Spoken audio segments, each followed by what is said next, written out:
¿Te imaginas ser el arqueólogo que saca algo de la tierra y luego se da cuenta de que no debería existir? Bueno, sigue pasando. Desde cirugías cerebrales realizadas miles de años antes de que pensáramos que fueran médicamente posibles, hasta herramientas y estructuras que preceden a las civilizaciones a las que les damos crédito por haberlas inventado, sin mencionar todo lo relacionado con la Atlántida. Hemos reunido 4 videos para este. El mundo antiguo nunca se ha visto más extraño.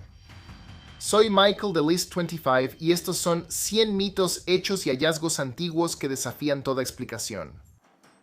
La caléndula no te va a colocar. Sin embargo, parece que los antiguos mayas fumaban la planta.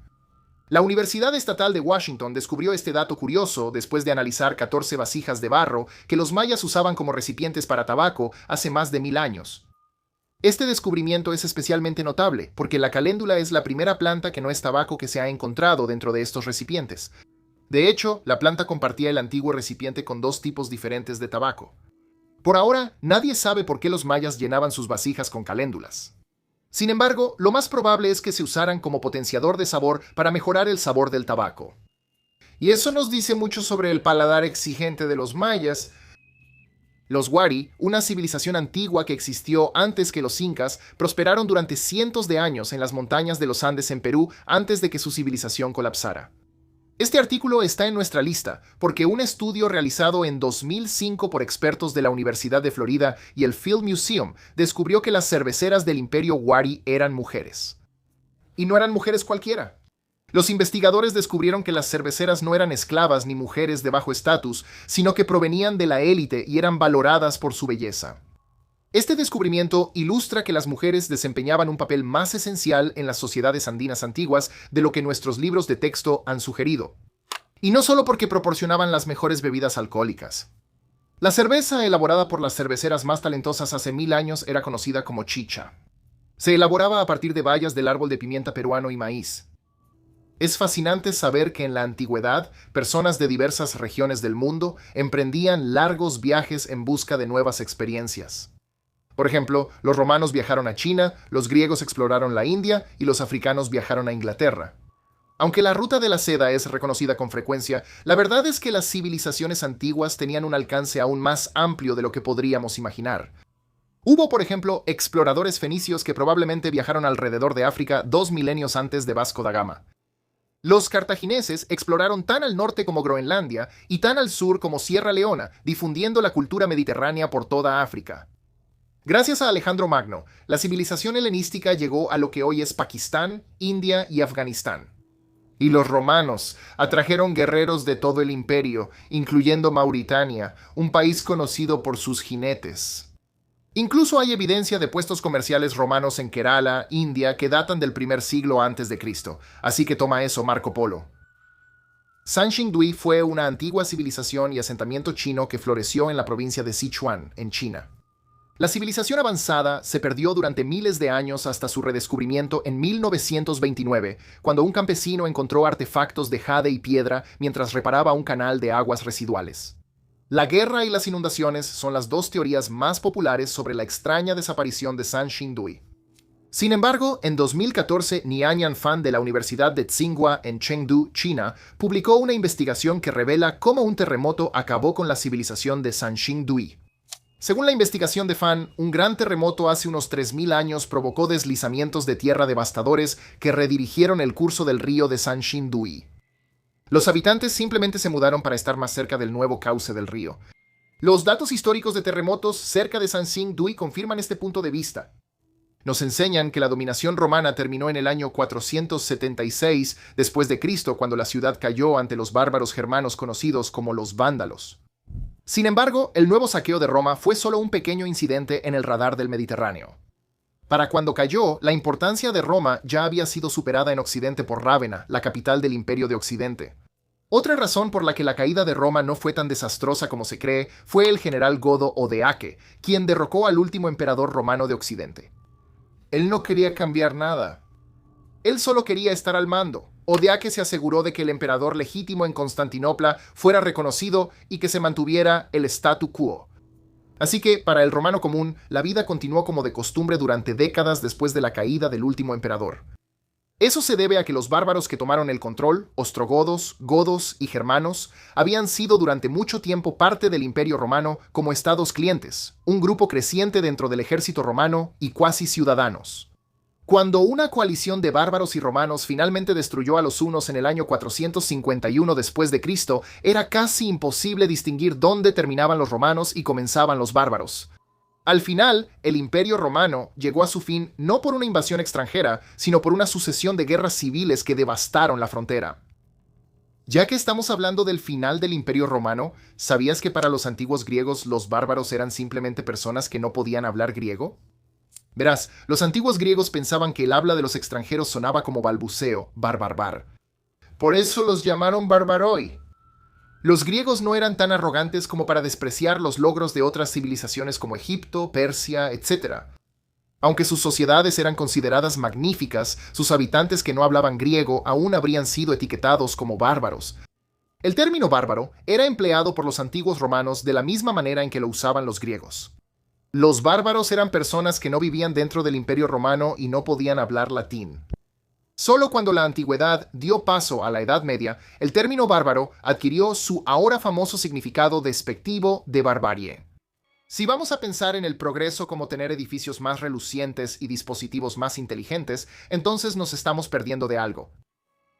Caral fue construida hace miles de años, pero contaba con un modelo de civilización que todavía estamos luchando por igualar.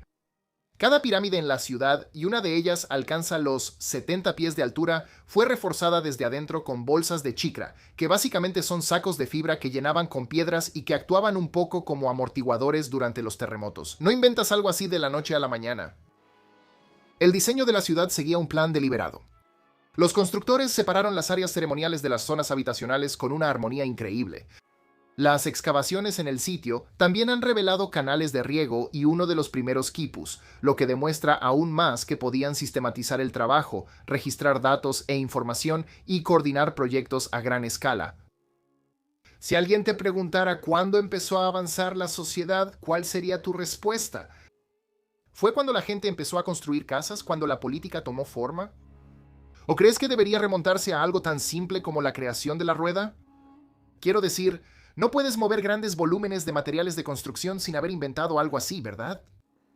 A los arqueólogos les tomó un tiempo reunir todas las pruebas, pero ahora sabemos que la rueda se inventó prácticamente al mismo tiempo, tanto en Europa como en el cercano Oriente.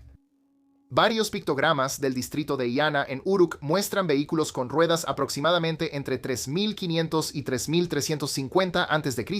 y una vasija antigua de Polonia muestra un carro de 4 ruedas de más o menos la misma época. La rueda de madera intacta más antigua que hemos encontrado en realidad apareció en Eslovenia, en los pantanos de Ljubljana. Era un disco de fresno con un cubo cuadrado fijado a un eje de roble y fue fechado por radiocarbono entre el 3350 y el 3100 a.C. ¿El naufragio de Ulubarun? No, este barco no es del que voy a hablar. Aunque debió de ser increíble verlo por sí solo. Los buzos encontraron el naufragio en 1982 frente a la costa de Ulubaru, cerca de Kaş, en el suroeste de Turquía. A pesar de su antigüedad, llevaba una historia mucho más grande. Dentro había 10 toneladas de cobre y 1 tonelada de estaño, suficiente para hacer 11 toneladas de bronce, la aleación de alta tecnología del mundo antiguo. El análisis moderno de huellas isotópicas reveló que la mayor parte de su estaño provenía de una mina controlada por los hititas en Anatolia, mientras que el resto venía de la mina Musiston en Uzbekistán, a más de 3.200 kilómetros de distancia. Eso significa que los comerciantes de la Edad de Bronce ya habían construido una red de larga distancia que se extendía por Irán y Mesopotamia y sabían cómo mantener la cadena de suministro en funcionamiento. Hace unos 3.700 años, un estudiante tomó un trozo de arcilla e hizo uno de los apuntes matemáticos más ingeniosos de la historia. La tablilla muestra un cuadrado con una diagonal trazada a través de él. Junto al dibujo hay un número que corresponde a la raíz cuadrada de 2, escrita en el sistema babilónico de base 60.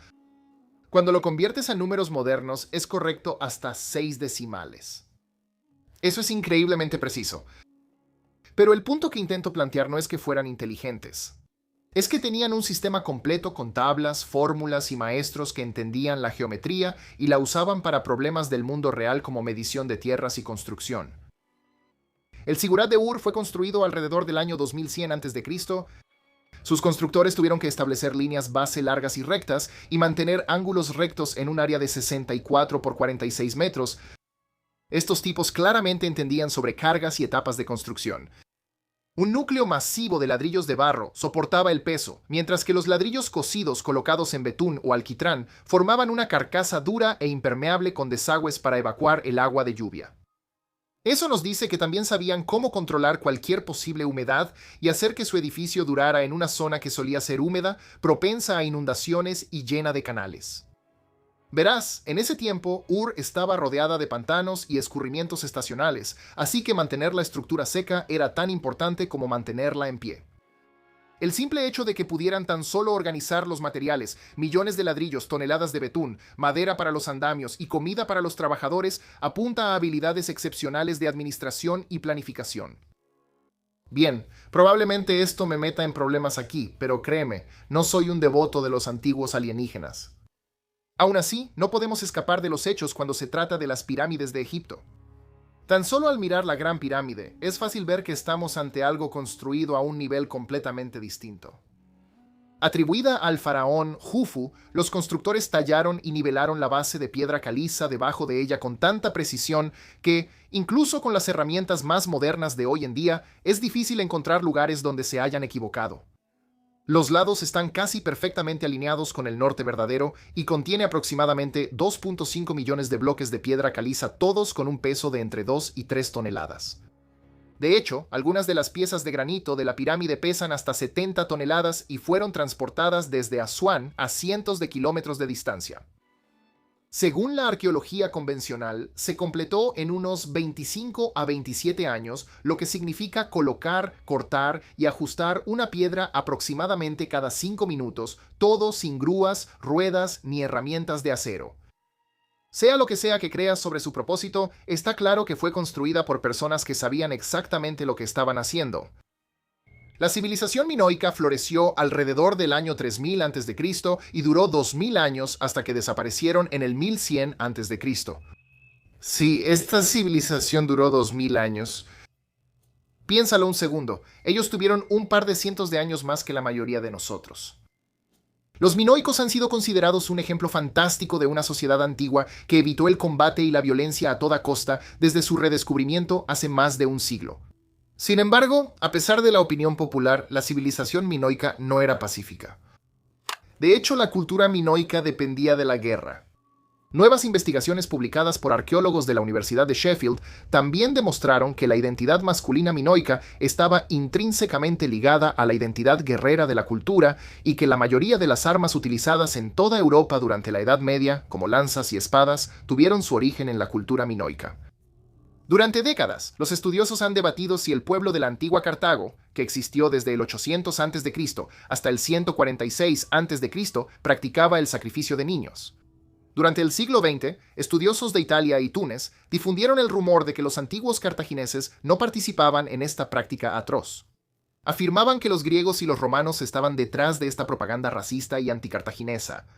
Además, argumentaron que los Tophets, o antiguos cementerios donde se descubrieron restos de niños, eran simplemente cementerios infantiles. Sin embargo, investigaciones coordinadas realizadas por expertos de numerosas universidades de todo el mundo, como Oxford, contradicen este punto de vista. Según el estudio, una cantidad asombrosa de evidencia literaria, histórica, documental, epigráfica y arqueológica sugiere que los padres cartagineses sacrificaban a sus hijos a los dioses. Grecia, democracia. Roma, república. India. Bueno, para ser justos, a la mayoría de nosotros no nos enseñaron nada sobre las estructuras gubernamentales de la antigua India. Aunque la antigua India sí tuvo su cuota de déspotas, también tuvo varias pequeñas repúblicas. Más o menos al mismo tiempo en que se creó la famosa República de Roma, algunas ciudades y pueblos en la India adoptaron conceptos republicanos como la representación y la toma de decisiones colaborativa. Sin embargo, hasta donde sabemos, los ideales republicanos de la India y de Roma evolucionaron de manera independiente. Los primeros registros de administración de estilo republicano en la India provienen de aproximadamente entre el 600 y el 480 a.C. A pesar de su pequeño tamaño, varias repúblicas indias sobrevivieron al contacto con Alejandro Magno, así como a los posteriores esfuerzos de conquista por parte de los legendarios Gupta. Puede ser difícil de creer si has visto la secuela de 2014 de la película 300, pero las ciudades griegas practicaban una forma estricta de control de armas. A pesar del espíritu normalmente belicoso de la sociedad griega, las armas estaban prohibidas en los espacios públicos de la antigua Peleo. De hecho, portar armas en un área pública o en el mercado se consideraba una forma de revuelta agresiva. Quizás te preguntes qué tan en serio se tomaban los griegos el control de las espadas. Bueno, Jarandas, el senador griego siciliano que prohibió portar armas, regresó un día del campo a la asamblea pública y se le olvidó quitarse la daga. Es cierto que acababa de pelear contra ladrones en el campo, pero la ley de Jarandas era tan firme como su dedicación a ella. Jarandas, al haber roto su propia ley, se suicidó en público con la daga que no había dejado a un lado. Puede sonar un poco drástico, pero los antiguos griegos creían que solo las leyes deben gobernar. Cuando las armas gobiernan, la ley muere. A diferencia de los antiguos griegos y romanos, los antiguos guerreros indios no usaban cascos protectores. Debido a la brutalidad de la guerra, las narices, orejas y otras partes del cuerpo eran frecuentemente cortadas. Para tratar estos traumas, los médicos hindúes desarrollaron tratamientos que no estarían fuera de lugar en los procedimientos quirúrgicos modernos de hoy en día. Con muchos indios perdiendo la nariz debido a guerras y castigos severos por delitos menores, los cirujanos indios se volvieron expertos en realizar procedimientos de rinoplastia. Para reconstruir la nueva nariz, los cirujanos indios retiraban un colgajo de piel de la frente del paciente y lo colocaban sobre las aberturas nasales. Durante el proceso de curación, se insertaban tubos huecos para formar las fosas nasales. Las primeras operaciones exitosas se documentaron alrededor del año 500 a.C. Hace unos 5.000 años, los constructores de Dholavira, que ahora se encuentra en una de las zonas más áridas de la India, tomaron piedra y arena y convirtieron el desierto en una red hídrica funcional. Construyeron 16 enormes reservorios y los conectaron con canales que llevaban la lluvia del monzón por toda la ciudad. Uno de esos tanques tenía más de 70 metros o 76.5 yardas de largo con escalones a ambos lados. Todo el diseño utilizaba la gravedad para mover el agua de escorrentía desde las zonas de captación más altas hacia los reservorios, y luego a través de desagües de piedra que la filtraban y redistribuían por todo el asentamiento. Las pendientes aseguraban que el flujo fuera constante y los canales evitaban que el agua se estancara. Y lograron todo eso en un lugar donde la mayoría de nosotros ni siquiera habríamos soñado con establecernos. El Código de Ur-Nammu es el código de leyes más antiguo conocido en la Tierra. En lugar de ojo por ojo, exigía multas y restitución. El asesinato y el robo eran delitos capitales, pero la mayoría de las disputas se resolvían con plata. Incluso mencionaba la estandarización de pesos y medidas, mostrando una comprensión clara de la economía. Cada caso seguía un formato de sí, entonces, la misma fórmula legal que todavía se usa hoy en día, y fue emitido aproximadamente 300 años antes del código más conocido de Hammurabi, que tomó prestada gran parte de la misma estructura. Descubierta en 1926 en Mohenjo-Daro, la pequeña bailarina de bronce parece que podría bajarse de su pedestal en cualquier momento. Fue fundida en algún momento entre el 2700 y el 2100 a.C. utilizando la técnica de la cera perdida. Los artistas hacían un modelo de cera, lo cubrían con arcilla y luego vertían el bronce, de modo que la cera se derretía y salía. Las pruebas metalúrgicas han demostrado que los artesanos del Indo mezclaban cobre, estaño y trazas de arsénico para endurecer el metal, lo que prueba que ya entendían la aleación, un proceso que requiere una sincronización precisa y temperaturas de más de 1000 grados. Su postura, con un brazo doblado y la barbilla levantada, muestra un tipo de equilibrio que simplemente no esperas de una escultura de 5000 años de antigüedad. No esperarías que uno de los primeros observatorios del mundo estuviera justo en medio de un desierto peruano, pero es exactamente ahí donde se encuentra el observatorio Chenkyo. La gente aquí construyó 13 torres a lo largo de una cresta que se alineaba con el movimiento del sol, y lo hicieron de tal manera que podías saber la época del año solo observando dónde salía o se ponía el sol entre ellas. Era lo suficientemente preciso como para marcar los solsticios, los equinoccios y casi todos los días entre ellos. Y solo contaban con el horizonte. El complejo a su alrededor tenía templos y muros, así que el sitio fue mapeado, planeado y tan exacto que todavía puedes ver el sol salir entre las mismas torres hoy en día, igual que hace más de 2000 años. En 2023, arqueólogos que estudiaban huesos de Megido, un sitio famoso en Israel, encontraron el cráneo de un joven que se había sometido a lo que podría ser la cirugía cerebral más antigua conocida en el mundo. Un pedazo cuadrado de hueso había sido cuidadosamente removido de su cráneo en un esfuerzo por salvarle la vida usando un método llamado trepanación de muesca angular, algo que habría requerido un gran conocimiento anatómico para realizarse. Los arqueólogos también pudieron ver que el hombre no sobrevivió mucho tiempo después de la cirugía y que fue enterrado debajo de una casa junto a su hermano. Ambos mostraban signos de una enfermedad grave, posiblemente lepra, lo que haría de este uno de los casos médicos más antiguos que hemos descubierto. La escritura codificada alguna vez se utilizó para entretener, no para mantener secretos. Algunas personas incluso crearon un juego a partir de esto, creando runas que desafiaban jactanciosamente a otros, a ver si me interpretas. Esto era especialmente difícil para el código Junteviller, que por su naturaleza hace que los mensajes sean completamente ambiguos. Los caracteres deseados, las runas, se sustituyen por el último sonido de su nombre. Por ejemplo, mayor o M se convierte en R. Criptoantropólogos descifraron recientemente un código vikingo de finales de la Edad Media que había permanecido como un misterio durante muchos años. Esto fue posible gracias a una pequeña piedra de Rosetta, una modesta inscripción en la que dos personas escribieron sus nombres tanto en código como en rúnico básico. Los investigadores estaban ansiosos ante la idea de descifrar el secreto celosamente guardado, o al menos algún chisme escandaloso, cuando en su lugar se toparon con una broma de hace 800 años. El mensaje simplemente decía, «Bésame». En general, el código de Juntaviller no ofrece nada importante, solo una fascinante mirada a algunas travesuras vikingas inesperadamente graciosas. En Sioretepe, Turquía, los antropólogos descubrieron una antigua rareza global cuando desenterraron una gran cantidad de monedas de formas extrañas en un sitio de excavación. Las monedas de arcilla, que iban desde formas de pirámides hasta sombreros de magos, funcionaban como fichas de comercio que se realizaba en la antigua ciudad de Tushan. Las fichas eran estándar antes de la llegada de la escritura y se empleaban de manera ingeniosa en un sistema administrativo a nivel imperial para catalogar los muchos productos y recursos de la nación neoasiria. Desaparecieron de la historia alrededor del año 3000 a.C. Sin embargo, el alijo descubierto recientemente en Turquía data aproximadamente del año 1000 a.C., cuando la escritura cuneiforme estaba en pleno auge. A pesar de la aparente obsolescencia de las monedas, está claro que la gente todavía las intercambia en lugar de simplemente registrar las transacciones por escrito. Y asegúrate de quedarte hasta el final, porque si estos datos aún no han puesto tu mundo de cabeza, bueno, la número 1 sí lo hará, Shirley. No, mi nombre no es Shirley. Es increíble que la civilización Harapán, que superó al antiguo Egipto y Mesopotamia en tamaño, población, democracia y avance, sea la menos conocida de las primeras grandes civilizaciones del mundo.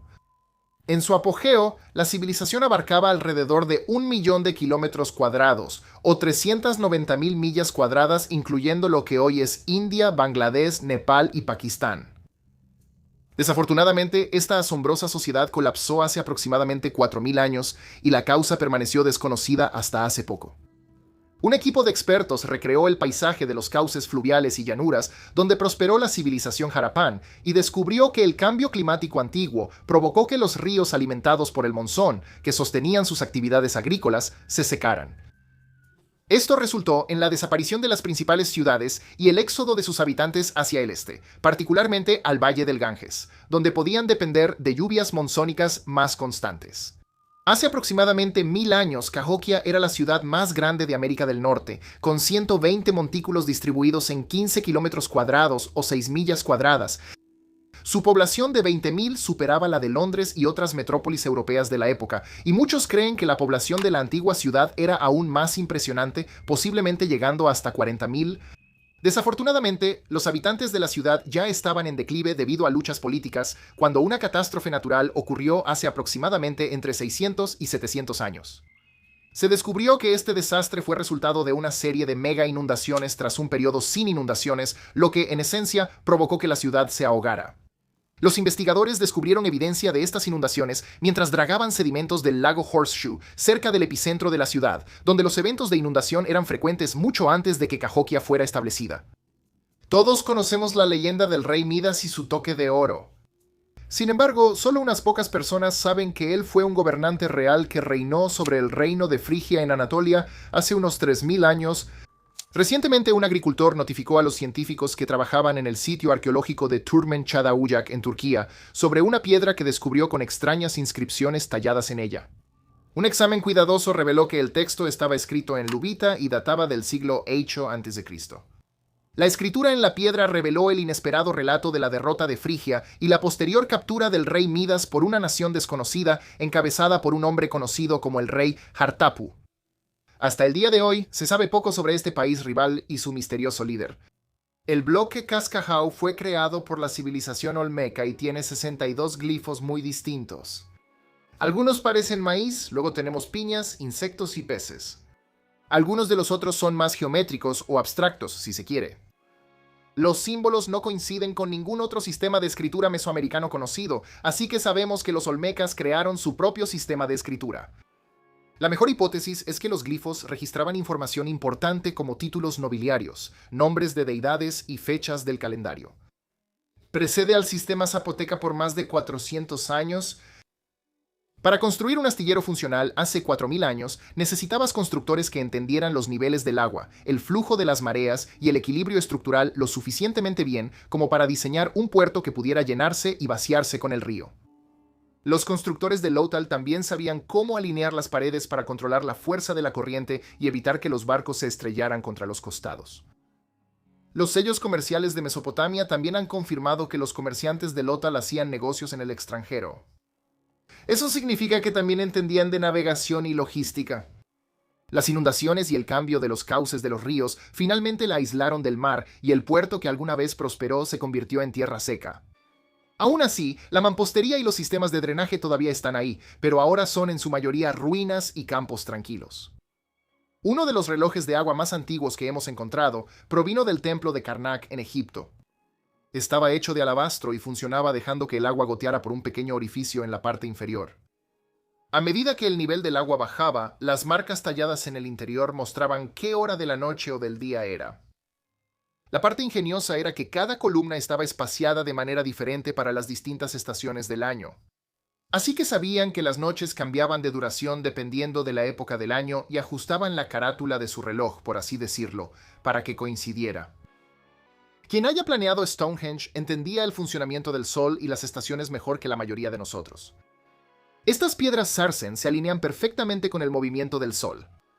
En el día del solsticio de verano, el amanecer cae justo al lado de la piedra del talón y en el solsticio de invierno, el sol se pone exactamente entre las piedras más altas. Eso significa que estos constructores siguieron las trayectorias solares durante años antes de levantar una sola losa. Los agricultores necesitaban saber cuándo plantar, cuándo cosechar y cuándo finalmente terminaban los días más oscuros. Y este monumento les daba eso. Cada ángulo se alinea con los solsticios. Y si ves este canal regularmente, recordarás que hablé de Stonehenge hace apenas unos días cuando discutimos cómo los científicos apenas descubrieron que uno o más de los pilares podrían estar hechos de cuarzo. Ese detalle podría cambiarlo todo. El cuarzo naturalmente capta y refleja la luz, así que cuando piensas en cómo las piedras se alinean con la salida y la puesta del sol, de repente todo encaja. Gracias a la tablilla babilónica IBC 7289, ya sabes que los griegos solo mejoraron algunas cosas de lo que obtuvieron después de que los antiguos mesopotámicos lo inventaron. Es lo mismo con la tablilla Plimpton. Está cubierta de filas de números que fueron escritos hace casi 4000 años, y cada una de esas líneas de números calcula los lados de un triángulo rectángulo. Sí, muérete de envidia, Pitágoras. Quien quiera que lo haya escrito claramente sabía cómo construir estos conjuntos de triángulos rectángulos a propósito, lo que probablemente también nos dice que siempre hemos sido unos masoquistas. Cada foto que has visto de huesos enormes saliendo de la tierra o esqueletos gigantes que se alzan sobre los arqueólogos es un montaje digital. Reuters, National Geographic y prácticamente todos los científicos con vida han desmentido estos supuestos gigantes y sus evidentes trabajos de Photoshop. No hay ninguna evidencia creíble de una raza perdida de gigantes en ningún lugar. No hay huesos antiguos que midan 6 metros, ni sociedades ocultas de humanos colosales, nada. Incluso los homínidos antiguos más grandes están dentro de los rangos normales de tamaño humano. Aún así, Internet ama una historia exagerada. ¿Viste lo que hice ahí? Así que estos engaños siguen apareciendo como malas hierbas. Si ves uno, solo llámalo por lo que es. Clickbait. ¿Has escuchado la de que los aztecas creían que los conquistadores españoles eran dioses? Esa es una leyenda inventada después de los hechos. No hay pruebas sólidas de que los aztecas realmente creyeran que Hernán Cortés era el dios serpiente emplumada Quetzalcóatl que regresaba para reclamar su trono. Moctezuma sí lo recibió con regalos y precaución, pero nunca se inclinó ante un ser divino. De hecho, todo el mito de los dioses blancos provino de fuentes españolas después de la conquista, comenzando en la década de 1550, y se convirtió en una forma conveniente de justificar su victoria. No existe ni un solo relato azteca previo a la conquista que confirme que pensaban que Quetzalcóatl había regresado. Los españoles fueron reconocidos como humanos. Sí, eran extraños, poderosos y aterradores, claro, pero humanos al fin y al cabo. Los Clovis no fueron los primeros americanos, ni de lejos. Durante décadas nos enseñaron que llegaron hace unos 13.000 años cruzando el puente de Beringia y expandiéndose hacia el sur como los primeros humanos en América. Pero nuevas pruebas han destrozado esa línea de tiempo tan ordenada. Los arqueólogos encontraron sitios como Monteverde en Chile que datan de hace 14.500 años, con indicios de ocupaciones aún más antiguas que superan los 20.000 años. La datación por radiocarbono también reveló que la cultura Clovis duró solo unos 200 años, lo que hace imposible que ellos hayan colonizado ambos continentes por sí solos. La realidad es que otras personas estuvieron aquí antes que Clovis, viajando por múltiples rutas, costeras, interiores o ambas. La idea de que Clovis fue primero era atractiva, pero simplificaba en exceso una historia de migración mucho más compleja. No puedes simplemente desenterrar artefactos antiguos cuando se te antoje. Si te encuentras con algo que podría tener valor arqueológico, debes saber que sacar tesoros al azar del suelo podría destruir pistas invaluables sobre el pasado. Los arqueólogos dependen del contexto, es decir, exactamente dónde y cómo está enterrado un objeto, para reconstruir las historias de vidas antiguas. Si sacas algo sin documentar su entorno, básicamente estás arrancando páginas del libro de la historia. Por eso los profesionales usan métodos de excavación cuidadosos y registros detallados para proteger hasta el más mínimo dato. En muchos lugares, excavar o recolectar artefactos sin un permiso no solo es irresponsable, también es ilegal. Así que si alguna vez te encuentras con algo antiguo y misterioso, déjalo exactamente donde está y llama a un experto. Los arqueólogos reales se estremecen con Indiana Jones. Las películas son muy divertidas, quiero decir, me encantan absolutamente, y el tipo definitivamente tiene cierto estilo, pero sus métodos habituales harían que lo expulsaran de cualquier sitio de excavación en la vida real. Derribar templos, robar artefactos y saltarse todo el papeleo requerido es exactamente lo que la arqueología moderna intenta evitar. Los arqueólogos reales siguen una ética estricta para proteger los sitios culturales, trabajando con las comunidades locales y preservando cada pedazo de evidencia. La actitud de Indiana de buscar emociones y priorizar el botín lo convertiría en un cazador de reliquias, no en un científico respetuoso. Por muy entretenidas que sean sus aventuras, le dan al público una visión distorsionada de la arqueología. La arqueología real se trata de paciencia, trabajo en equipo y mucha investigación cuidadosa. Un saludo para Josh Gates. Te sorprendería cuánta gente todavía piensa que los arqueólogos buscan huesos de T-Rex. Ese trabajo en realidad les corresponde a los paleontólogos y geólogos que estudian formas de vida antiguas y fósiles. Los arqueólogos, en cambio, se enfocan en historias humanas, las herramientas, cerámica, sitios de entierro, arte y cosas cotidianas que quedaron atrás y que revelan cómo vivía la gente. Y tampoco se trata solo de trabajo de campo. La mayoría pasa más tiempo en laboratorios o archivos que en cualquier otro lugar, limpiando hallazgos, analizando muestras, fechando artefactos y redactando resultados. Si la palabra arqueólogo te hace pensar en enormes esqueletos de dinosaurios, lo estás confundiendo.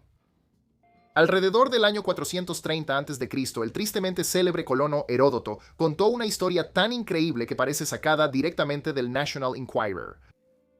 Afirmó haber presenciado lo que podrían ser los cazadores de tesoros más extraños de la historia. Hormigas gigantes del tamaño de zorros que, supuestamente, operaban su propia mina de oro en el desierto de la India. Afirmó que no solo estaban cavando túneles, sino que desenterraban polvo de oro con cada madriguera. Los lugareños estaban fascinados. Llegaban en masa para intentar echar un vistazo a la acción y planear cómo unirse ellos mismos a la fiebre del oro. Incluso el rey persa Darío I se enteró de este mítico relato y estaba listo para lanzarse de lleno y participar. Ahora es donde las cosas se ponen deliciosamente enredadas. En 1984, el etnólogo francés Michel Pecel sugirió que todos estaban equivocados. Él presentó la idea más realista de que Marmot tenía una sorprendente similitud con el término hormiga de montaña, lo que hacía de esto un error de traducción tremendamente gracioso. ¿Realmente eran hormigas gigantes haciendo todo ese trabajo? ¿O en realidad solo eran marmotas más grandes viviendo sus mejores vidas? Su teoría ganó credibilidad gracias al meseta de Deosai en el norte de Pakistán. Es una coincidencia casi perfecta con las descripciones geográficas de Heródoto. También es rico en oro y es hogar de marmotas del Himalaya. Y sí, a estas criaturas realmente les encanta levantar polvo de oro mientras excavan. Heródoto también estaba convencido de que había descifrado el motivo por el cual los egipcios rara vez se quedaban calvos. Y esta teoría era bastante descabellada. Notó que los egipcios se afeitaban la cabeza por completo desde que eran niños muy pequeños. Mientras que otras culturas mantenían su cabello cubierto, los egipcios dejaban que el sol abrasador les diera de lleno en los cráneos al descubierto todos los días. Heródoto pensaba que todo ese sol endurecía los huesos de sus cráneos, haciéndolos más gruesos y fuertes, lo que de alguna manera evitaba que se les cayera el cabello. ¿Su prueba? Los persas. Usaban gorros de fieltro para protegerse la cabeza y Heródoto afirmaba que tenían cráneos más débiles y se quedaban calvos mucho más seguido. Para él era una cuenta sencilla. La exposición al sol creaba huesos más fuertes, y huesos más fuertes significaban mejor cabello. Obviamente, ahora sabemos que el sol no previene la calvicie y de hecho puede freír tus folículos capilares. Pero Heródoto estaba trabajando con el conocimiento médico que existía en ese entonces y tratando de conectar puntos que probablemente no estaban conectados. Los egipcios sí tenían hábitos diferentes en cuanto al cuidado personal y la salud, así que tal vez él estaba viendo diferencias reales, pero malinterpretando completamente lo que las causaba. Aníbal decidió atacar Roma durante la Segunda Guerra Púnica y realizó una de las jugadas más audaces de la historia. Marchó con todo su ejército, incluyendo elefantes, a través de los traicioneros Alpes. Cuando Aníbal llegó a los pasos alpinos, se topó con enormes rocas que bloqueaban completamente su camino. Pero él no era el tipo de hombre que se rinde y se va a casa. Los historiadores Livio y Amiano Marcelino teorizaron que usó vinagre para solucionar este problema. Sí, vinagre. Aníbal y sus hombres encendieron enormes hogueras contra las paredes de roca, y una vez que las piedras estaban al rojo vivo, les echaban vinagre encima, y funcionó. Resulta que esta química de campo de batalla que él llamó fractura por fuego en realidad tiene mérito. El vinagre contiene ácido acético que reacciona con las rocas carbonatadas que se encuentran en las montañas. Eso, junto con el choque térmico por el enfriamiento repentino, partiría las rocas. Los estudiosos modernos debaten si esta historia es verdadera, pero la ciencia confirma que la técnica en sí es completamente plausible. Cleopatra era conocida por ser la última faraona de Egipto y por su increíble riqueza. Era increíblemente inteligente, le encantaban los gestos dramáticos y tenía suficiente dinero para hacer realidad todos sus sueños más salvajes. Según cuenta la historia, Cleopatra afirmó que podía gastar una cantidad astronómica de esa vasta riqueza en un solo banquete. Esta atrevida declaración fue algo que su amante, Marco Antonio, decidió poner a prueba. No pudo resistirse a aceptar esta apuesta. Bueno, no estaba mintiendo. Cleopatra entonces procedió a sacar el truco estrella de la fiesta.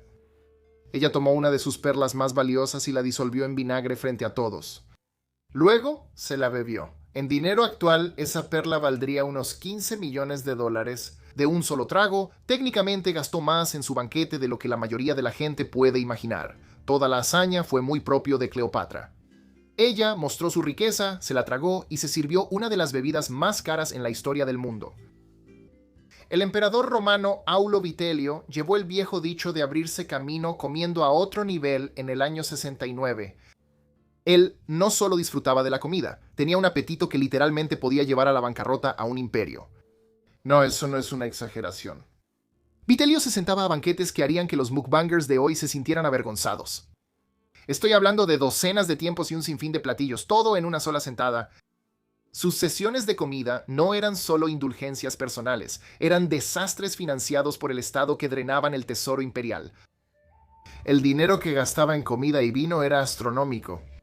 Le costaba al Estado una verdadera fortuna, y sus hábitos alimenticios se volvieron un problema tan grande que él solo fue señalado como responsable de los problemas financieros de Roma. Vitelio se convirtió en el símbolo de la glotonería. Era un líder con poder absoluto y un apetito que, literalmente, causaba destrucción. ¿Has escuchado la historia del emperador Nerón tocando la lira mientras Roma se incendiaba? La verdad detrás de esta leyenda es mucho más complicada de lo que la mayoría de la gente piensa. Cuando el gran incendio de Roma estalló en el año 64, ardió durante 6 días y destruyó por completo enormes secciones de la ciudad. Los antiguos historiadores Suetonio y Tácito escribieron sobre el comportamiento de Nerón durante esta catástrofe. Sus relatos presentan una imagen muy diferente a la del mito popular. En realidad, no hay pruebas de que Nerón haya iniciado el incendio ni de que haya tocado el violín mientras ardía. De hecho, el violín ni siquiera sería inventado hasta dentro de 1000 años. Esto es lo que realmente sucedió. Se vio a Nerón en las murallas de la ciudad tras el incendio, supuestamente recitando poesía mientras tocaba una lira o cítara. Organizó esfuerzos de ayuda e incluso abrió sus propios palacios para alojar a los ciudadanos desplazados. Eso suena bastante razonable para un líder que enfrenta un desastre. El problema vino después, cuando usó el terreno despejado para construir su enorme palacio dorado, la Domus Aurea. El proyecto de construcción alimentó rumores de que él había iniciado el incendio a propósito o que en secreto estaba encantado con la oportunidad que el incendio había creado.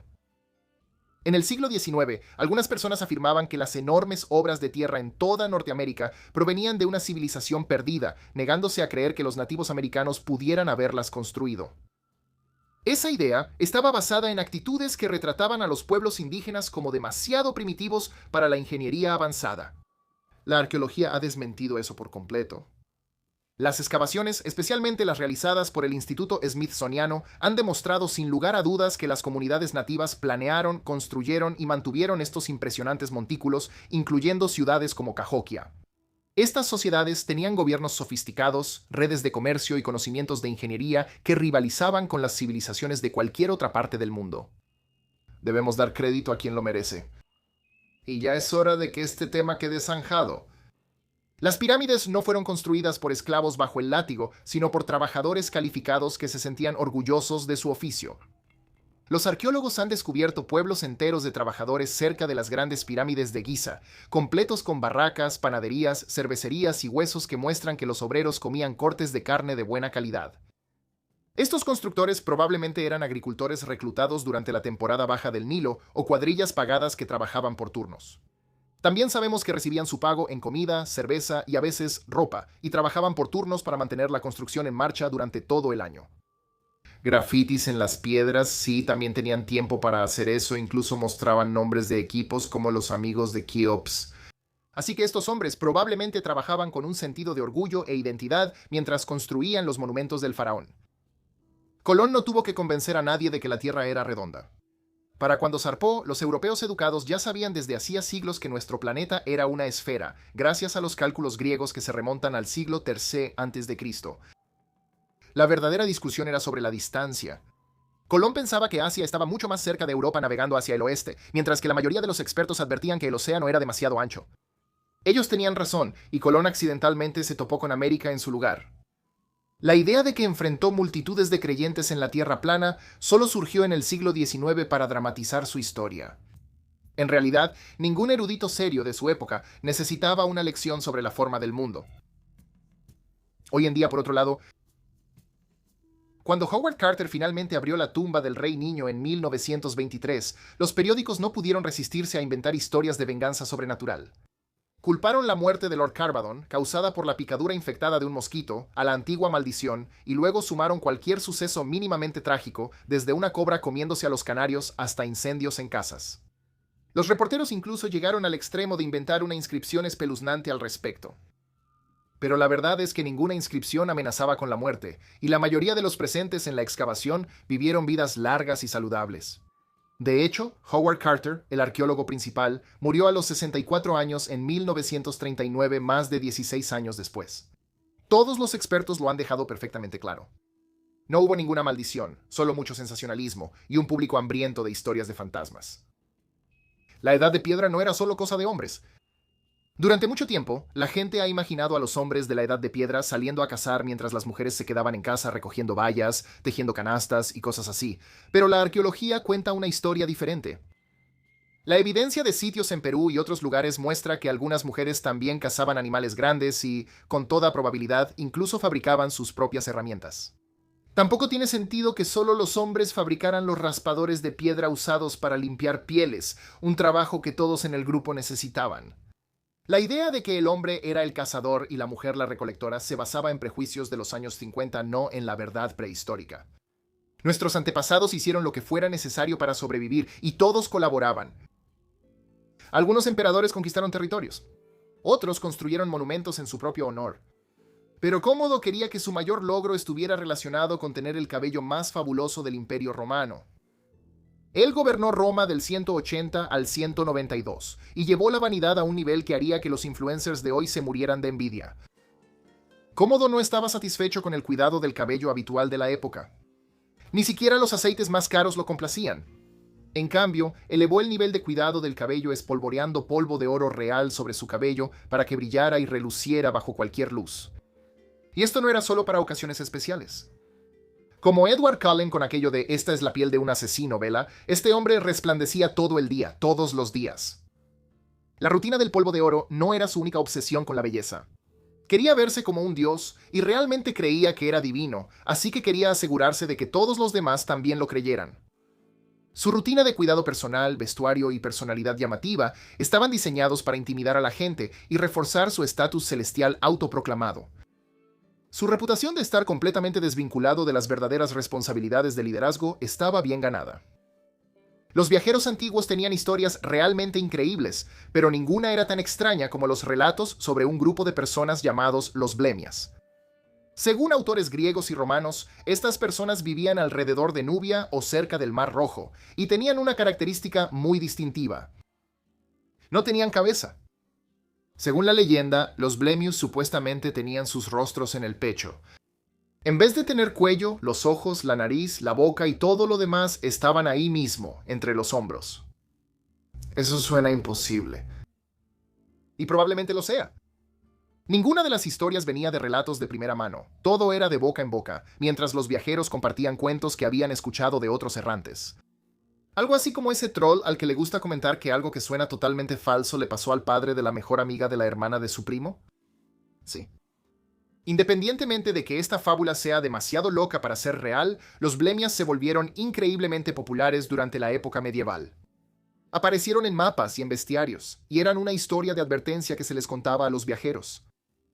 Todos querían verlos, pero nadie podía encontrarlos realmente. Cuando se trataba de recopilar historias salvajes, Plinio el Viejo era el recopilador de datos más entusiasta de la antigua Roma, con un gusto por lo imposible y lo improbable. Le fascinaba recopilar los relatos más extraordinarios de todo el mundo, y su favorito involucraba ríos que no fluían con agua. Según sus relatos, había ríos en el mundo que fluían con vino y leche. No era agua descolorida. Registró fábulas de ríos llenos de leche verdadera y vino real.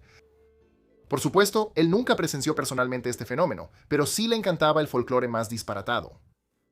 No te preocupes, no era completamente crédulo.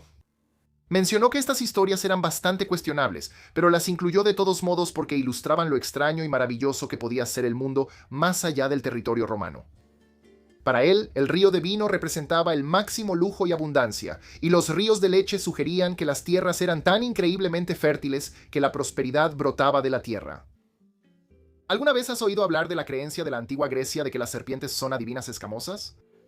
Esto no era solo una superstición cualquiera. Las serpientes desempeñaron un papel clave en algunas de las historias mitológicas y religiosas más notables de Grecia, especialmente cuando se trataba de predecir el futuro. La conexión más famosa entre las serpientes y la profecía ocurrió en Delfos. Este era donde estaba el oráculo que la gente iba a ver desde todas partes del mundo. Antes de que Apolo tomara el control del lugar, cuenta la leyenda que una serpiente gigante llamada Pitón custodiaba el sitio sagrado. Incluso después de que Apolo derrotó a la criatura, la conexión permaneció. La sacerdotisa del oráculo llegó a ser conocida como Pitia para honrar a la serpiente profética original.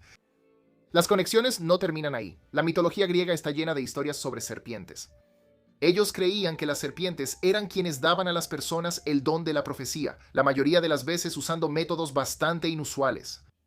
Después de que una serpiente lamió sus oídos, Melampo obtuvo la habilidad de entender el lenguaje de los animales, y Casandra recibió poderes proféticos cuando unas serpientes metieron sus lenguas en sus oídos. Los griegos veían a las serpientes como criaturas que existían entre el mundo terrenal y el divino. Su capacidad para mudar de piel simbolizaba el renacimiento y su conexión con la tierra les daba acceso a una sabiduría oculta. Mucho antes de que la melatonina o el té de manzanilla se volvieran los remedios preferidos para dormir bien, la gente de la antigüedad comía lechuga. Los romanos servían lechuga al final de sus comidas específicamente para ayudar a todos a relajarse antes de dormir. Realmente creían que era un somnífero natural. ¿Estaban en lo cierto? La ciencia detrás de esto no está completamente equivocada. La lechuga contiene un compuesto llamado lactucario, que tiene una estructura química similar al opio. Así que sí, en realidad puede producir un efecto calmante o de somnolencia.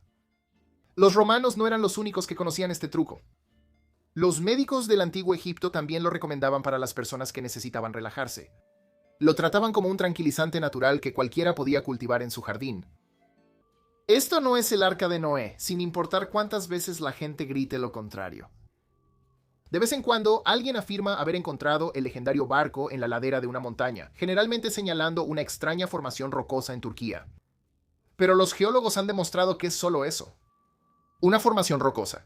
Nunca ha aparecido ningún hallazgo confirmado del Arca de Noé, e incluso algunos grupos creacionistas admiten que estos supuestos avistamientos del arca no resisten un estudio detallado.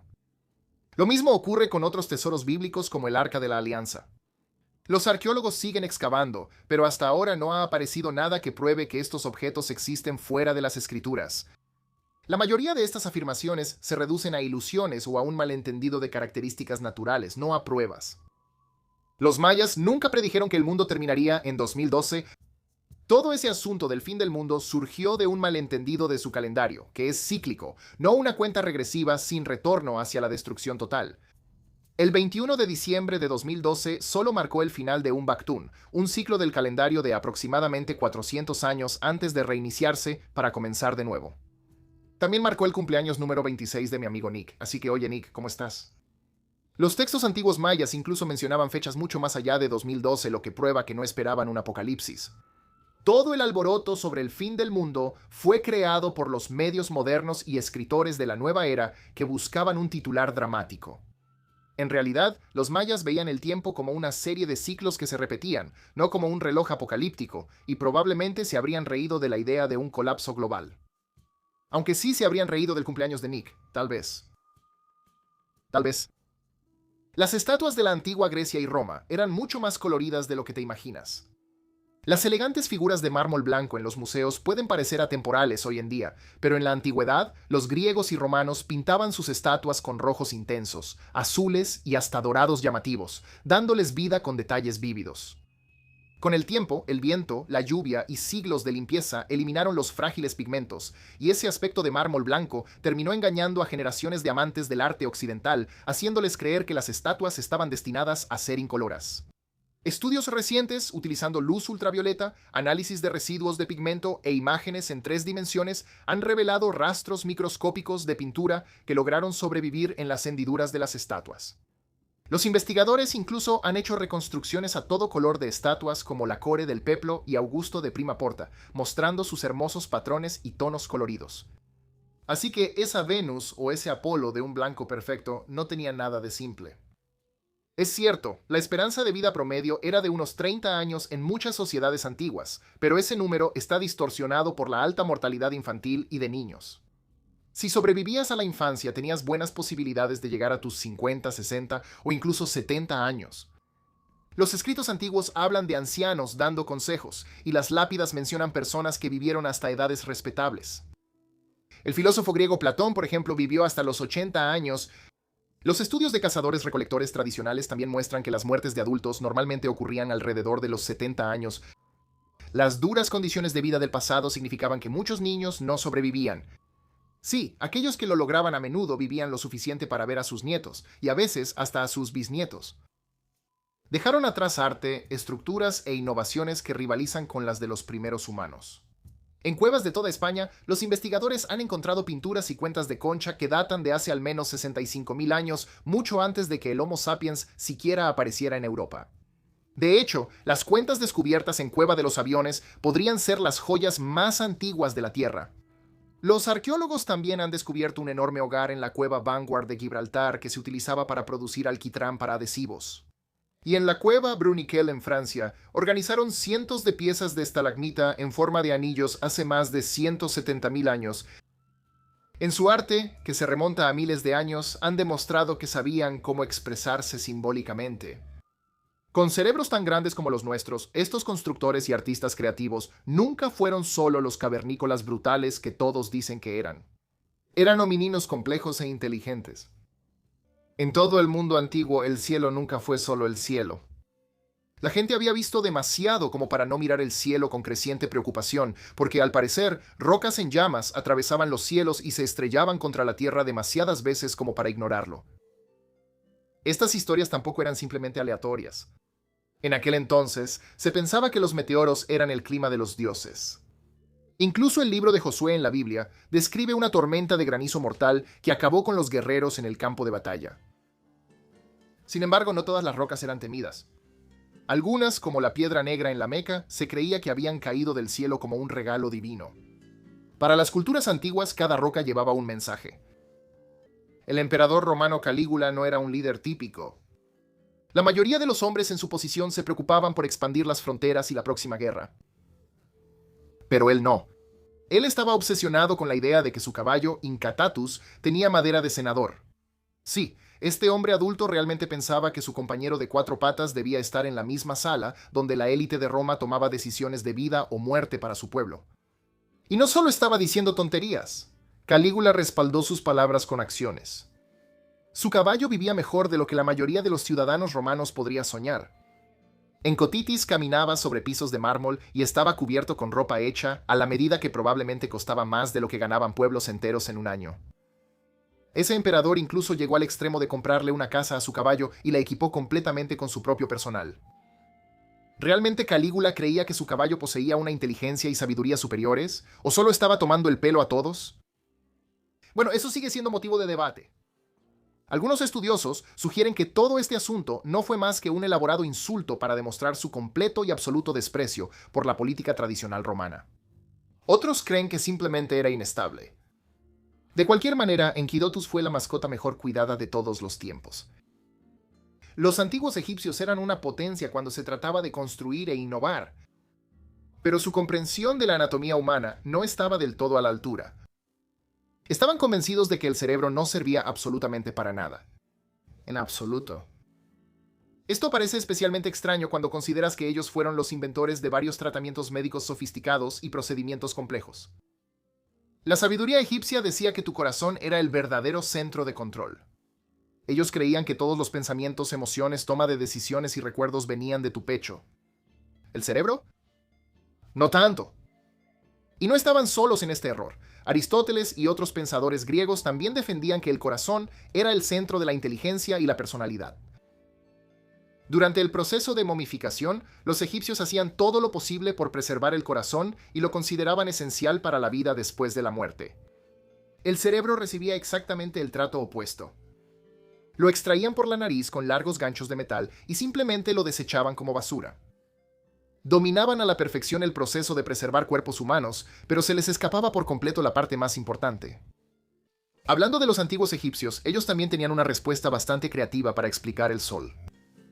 Su respuesta involucraba dioses con trabajos realmente exigentes. Y no eran los únicos que pensaban así. Tanto la cultura egipcia como la griega crearon historias en las que las deidades eran personalmente responsables de llevar el sol de este a oeste, y las consecuencias de fallar eran catastróficas. Ra, el dios del sol, tenía el papel más estresante en la mitología egipcia. Se decía que cada mañana él navegaba por los cielos en su barca solar para mover el sol. Pero sus viajes no eran precisamente pacíficos y tranquilos. Tenía que luchar contra Epep, la enorme serpiente que amenazaba con devorar el sol y acabar con el mundo. Ra tenía que ganar esa pelea todos los días porque una derrota significaba oscuridad permanente y la muerte de todo. Para los griegos era Helios quien se encargaba del sol. Él controlaba caballos que escupían fuego y que jalaban el sol a través del cielo. Estas criaturas requerían habilidad divina para ser manejadas. Un solo error, y corría el riesgo de incinerar todo lo que estaba abajo.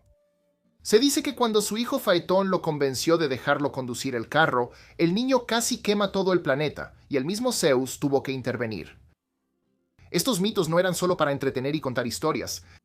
Eran un intento serio de entender cómo funcionaba el mundo antes de que alguien descubriera que la Tierra era redonda.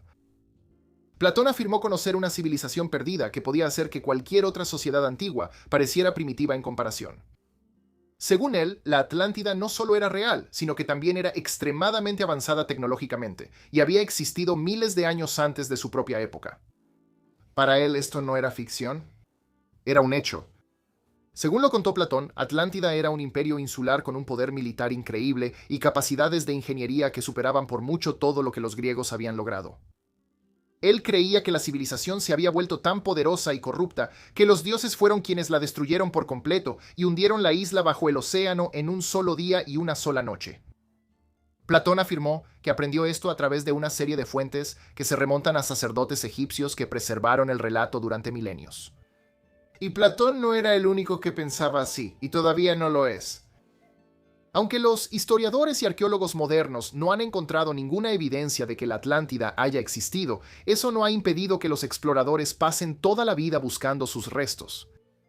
Ha inspirado innumerables expediciones, muchos debates y muchas teorías sobre si existieron o no pueblos antiguos que crearon tecnología fantástica que se perdió. La datación por radiocarbono, o C14, no es una fórmula mágica para fechar todo lo del pasado. Es una herramienta poderosa, pero solo funciona con materiales orgánicos. Ya sabes, cosas que solían estar vivas, como madera, huesos o semillas, y solo hasta alrededor de 50 a 60 mil años de antigüedad. Más allá de eso, simplemente no queda suficiente carbono para medir nada con precisión. Tampoco te da un año exacto del calendario si le das algo para analizar. Los resultados vienen en un rango de fechas que necesita una calibración e interpretación cuidadosas. En cosas como herramientas de piedra, artefactos de metal o fósiles de dinosaurio, la datación por carbono se vuelve completamente inútil. Y si una muestra se contamina, los resultados pueden estar muy equivocados. Por eso los arqueólogos utilizan otros métodos como la dendrocronología o la termoluminiscencia, y así sucesivamente, para materiales o edades que el C14 no puede manejar. La Atlántida ha cobrado vida propia y ha arrastrado consigo muchos mitos. La historia de Platón sobre una civilización insular perdida fue concebida como una alegoría, no como un modelo para la historia. Pero eso no ha impedido que la gente convierta a la Atlántida en todo tipo de cosas. Desde una colonia secreta de extraterrestres hasta una raza superior hiperavanzada que enseñó a los pueblos antiguos cómo construir pirámides, tallar estatuas gigantes o levantar círculos de piedra. Algunas personas incluso afirman que los sobrevivientes de la Atlántida escaparon y reiniciaron la civilización en otro lugar. En realidad, no hay evidencia arqueológica de que la Atlántida haya existido fuera de la imaginación de Platón, ni hay pruebas de que los extraterrestres o una supercivilización oculta hayan entregado planos para las pirámides de Egipto, Stonehenge o las líneas de Nazca. Las sociedades antiguas desarrollaron sus propias habilidades increíbles a través del trabajo duro, la innovación y el intercambio cultural. Los egipcios quizá hicieron famosas a las momias, pero no fueron los únicos que envolvían a sus muertos. Hace 7000 años, el pueblo chinchorro de Chile usaba arcilla y pintura para preservar cuerpos, mucho antes de que las vendas de lino se volvieran comunes en el Nilo. En Perú, los incas creaban momias sentadas envueltas en capas de textiles y las enterraban con ofrendas. En Papúa Nueva Guinea, algunas culturas ahumaban los cuerpos para mantenerlos intactos y exhibirlos en sitios sagrados. También sucedía de forma natural en algunos lugares. Por ejemplo, en la cuenca del Tarim en China, el aire seco del desierto preservaba naturalmente los cuerpos de los muertos, junto con su colorida ropa tejida. Los pantanos de Turba en Irlanda mantuvieron a sus muertos intactos durante siglos gracias a su lodo sin aire, mientras que las tumbas congeladas de Groenlandia funcionaban como un congelador natural. La momificación tiene una historia mucho más amplia que la de la realeza egipcia. Arqueólogos en la cueva Border de Sudáfrica descubrieron lo que podría ser el lecho más antiguo de la Tierra, con una antigüedad de más de 200.000 años. Las capas de pasto de hoja ancha se apilaban a casi un pie de grosor sobre ceniza para ayudar a mantener alejados a los insectos, con rastros de arbusto de alcanfor que actuaban como un repelente natural de insectos. Los investigadores creen que los habitantes de la cueva quemaban y reemplazaban estas esteras regularmente, lo que demuestra que tenían conocimientos de higiene y cuidados básicos de salud. Incluso, los microscopios electrónicos de barrido revelaron lascas de piedra y ocre mezcladas en la cama, lo que sugiere que las personas podrían haberse sentado ahí para fabricar herramientas o decorarse a sí mismos. En resumen, la comodidad claramente importaba y hemos hecho todo lo posible para dormir bien desde hace al menos 200.000 años. Stonehenge nunca fue solo un círculo solitario de piedras en una llanura tranquila. Las leyendas han tratado de explicar el sitio durante siglos. Algunos afirman que Merlín o gigantes trajeron las piedras desde Irlanda. Otros culparon a los daneses invasores o incluso imaginaron que alienígenas aterrizaron ahí. Pero la verdad es mucho más impresionante. Los arqueólogos han demostrado que formaba parte de un enorme paisaje ceremonial vinculado a caminos, círculos de madera y barrios enteros. Las excavaciones en el cercano sitio de Durrington Walls han revelado una comunidad próspera de constructores y sus familias que se reunían para banquetes, rituales y celebraciones. Estas personas no solo arrastraron piedras hasta su lugar, sino que construyeron todo un tejido social a su alrededor. Este monumento fue diseñado con una habilidad de ingeniería increíble y estaba conectado a un mundo ritual mucho más grande, completamente diferente de lo que te imaginarías si miras las ruinas hoy en día. Durante cientos y cientos de años, la gente realmente creía que podías distinguir a una mujer de un hombre contando las costillas. Este concepto erróneo tan extendido duró siglos y era una creencia común que venía del libro del Génesis. Se presentó y se tomó como un hecho en gran parte del mundo civilizado. Según cuenta la historia, Dios creó a Eva a partir de una de las costillas de Adán y la gente razonó que esto debía significar que Eva tenía una costilla menos. En ese momento parecía una lógica simple. Si Eva fue hecha de una costilla, entonces todas sus descendientes femeninas también carecerían de esa misma costilla. Todos, desde los médicos hasta los eruditos, aceptaron esto como una verdad absoluta sin cuestionarlo. Y ya sabes, sin contar las costillas para demostrar si era cierto o no. ¿Por qué cuestionar algo que parecía tener documentación divina? La realidad es mucho menos dramática, por supuesto. Los hombres y las mujeres, de hecho, tienen el mismo número de costillas. Esta historia persistió más porque era una historia bíblica muy querida que porque estuviera basada en la ciencia. Muy por debajo del templo de Apolo en Delfos estaba la mujer que cambiaría para siempre la civilización griega, la Pitia. Ella era la pitonisa más famosa de Grecia, y se pensaba que era la más espiritualmente inclinada que había caminado sobre la tierra.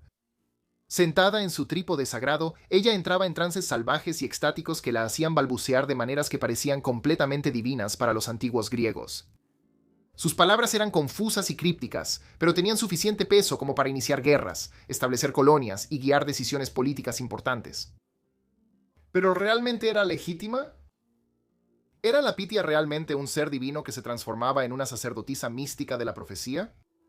¿O simplemente era una mujer hermosa que se drogaba con todos los gases geológicos que se filtraban por las grietas de la Tierra? Los antiguos griegos dirían que ella era la mejor adivina de su época. Hoy en día, los científicos sugieren que los vapores naturales y su posible consumo de adelfa eran la receta perfecta para un tremendo engaño. Esto no era fraude ni teatro. La Pitia generalmente sí entraba en estados alterados y proporcionaba una guía tan increíblemente valiosa que líderes de todo el Mediterráneo venían a escuchar sus adivinaciones inducidas por drogas. Los romanos tenían una manera de tomar ideas cotidianas y convertirlas en oro.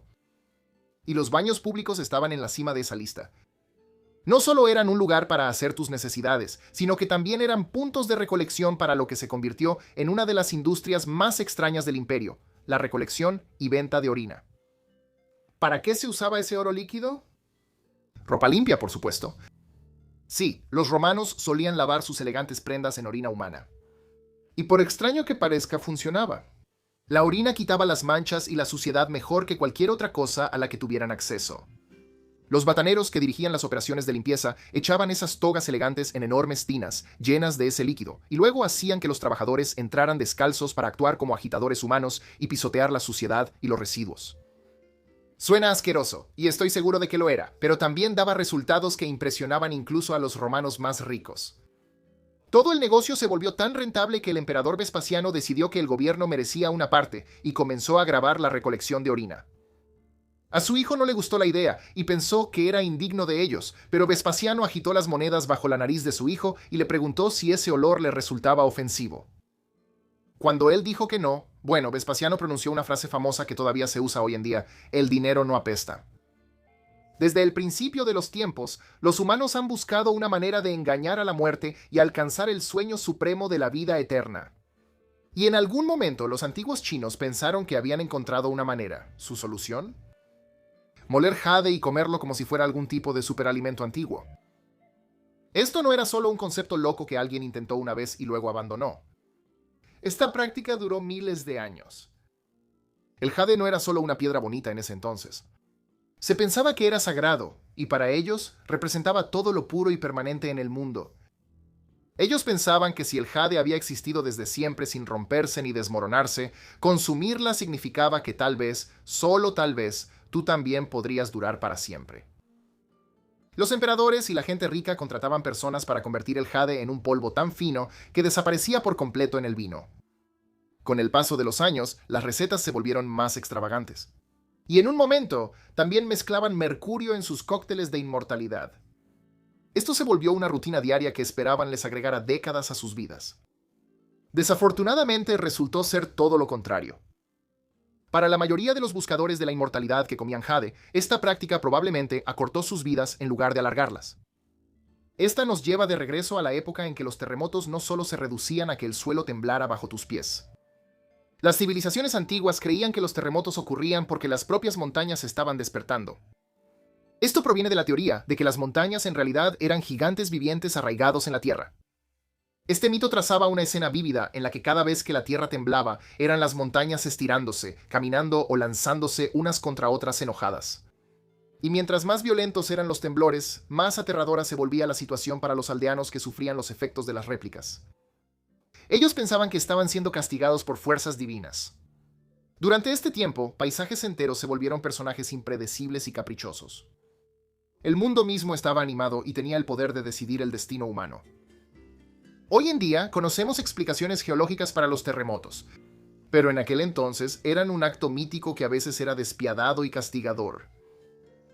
Los faraones no siempre eran hombres, así que mujeres notables también se sentaron en el trono. Hatshepsut, por ejemplo, gobernó durante más de 20 años en la dinastía 18 de Egipto. Ella lideró importantes misiones comerciales y encargó enormes proyectos de construcción, incluido su famoso templo funerario en Deir el-Bahari. Sobekneferu asumió todos los títulos faraónicos en la dinastía 12, ayudando a estabilizar Egipto después de una crisis de sucesión real. Y también estuvo Tuotret, quien abdicó al final de la dinastía 19, y posiblemente incluso Nefertiti, que algunos estudiosos creen que gobernó en su propio nombre como Nefer-Neferaten.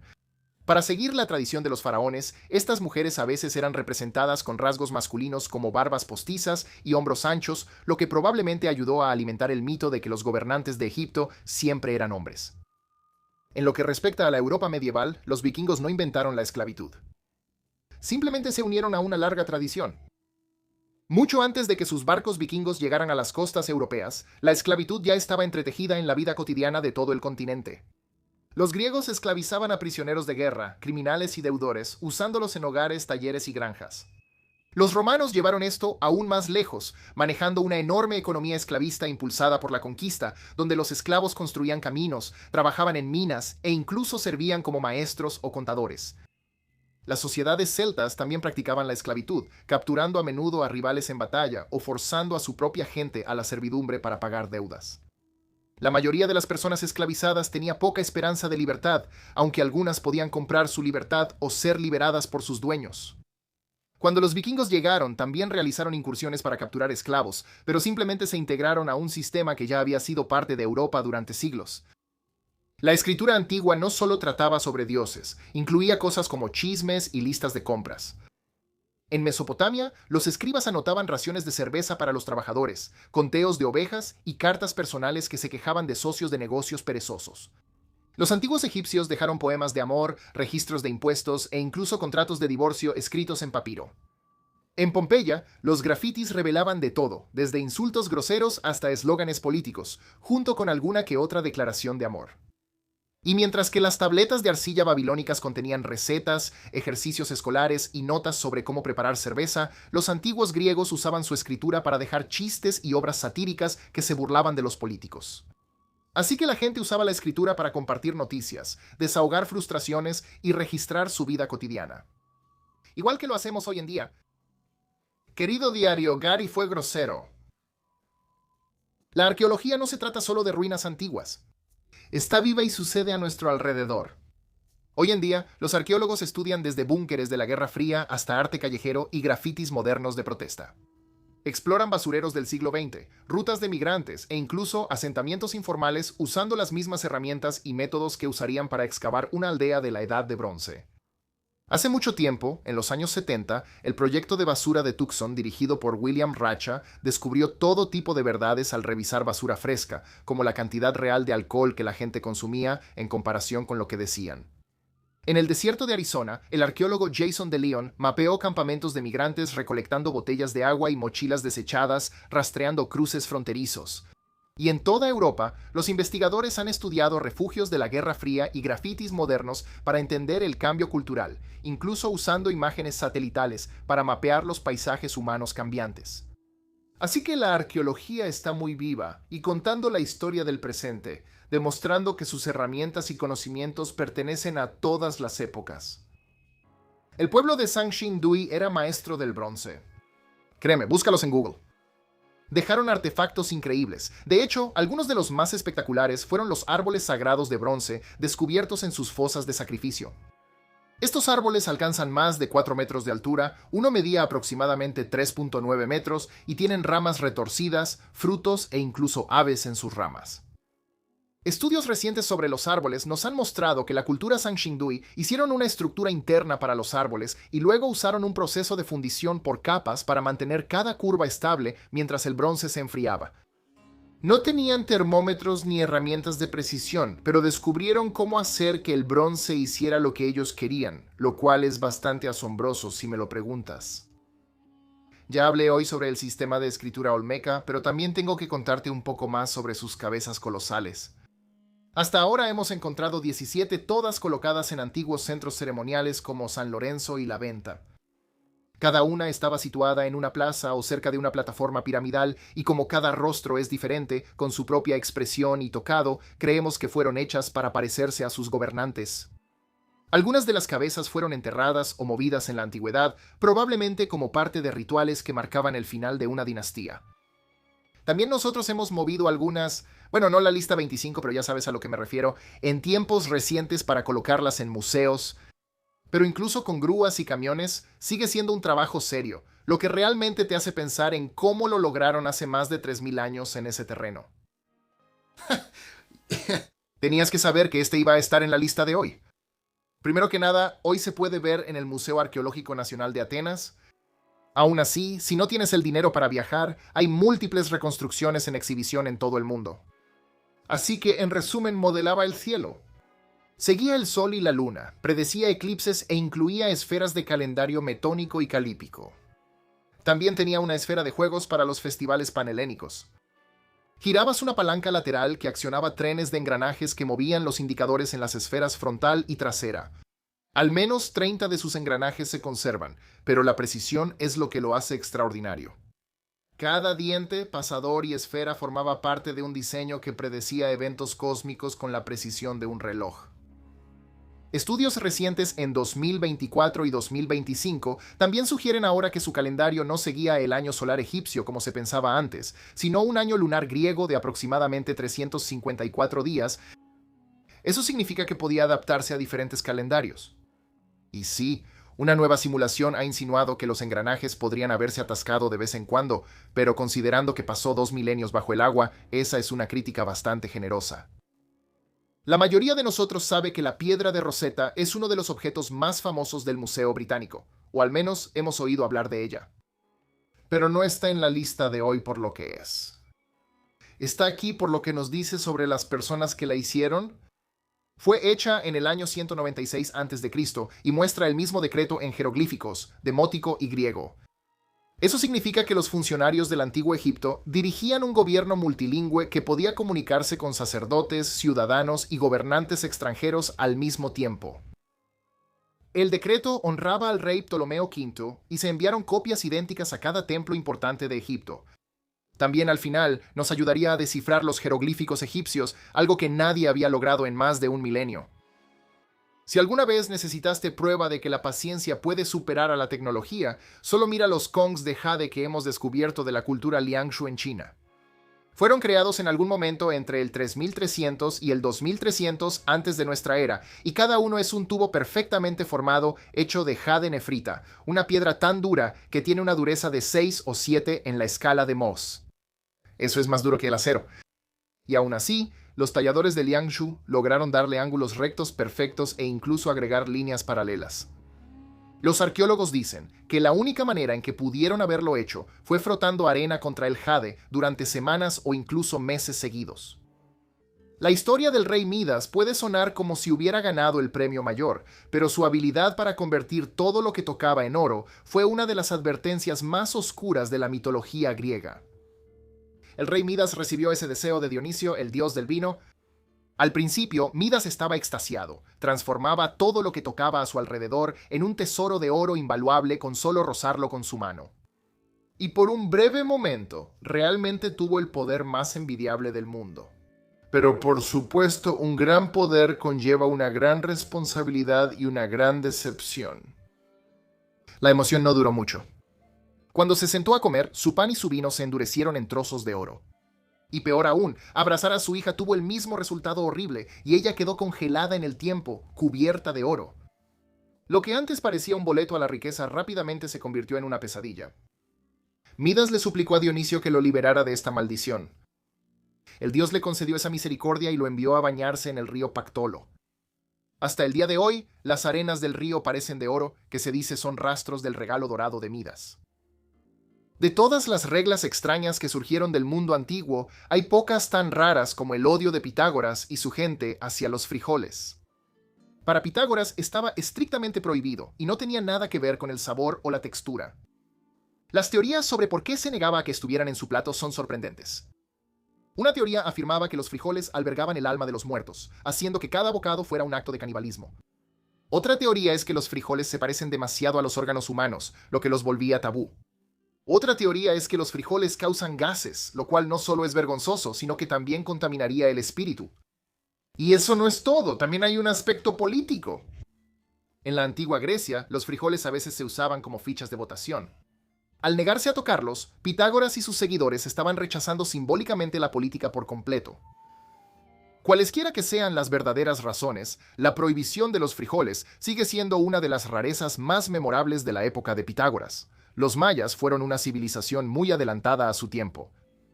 Fueron los primeros y más prolíficos contadores cósmicos. Lograron rastrear los movimientos del Sol, la Luna y Venus con una precisión sorprendente. Fueron absolutamente meticulosos en sus observaciones, lo que más tarde llevó al desarrollo del calendario de la cuenta larga. Era un sistema tan preciso que rivalizaba y en algunos aspectos superaba al calendario juliano europeo temprano. Usaban un sistema matemático de base 20 que es famoso por incluir el concepto de cero, lo cual era asombroso en esa época.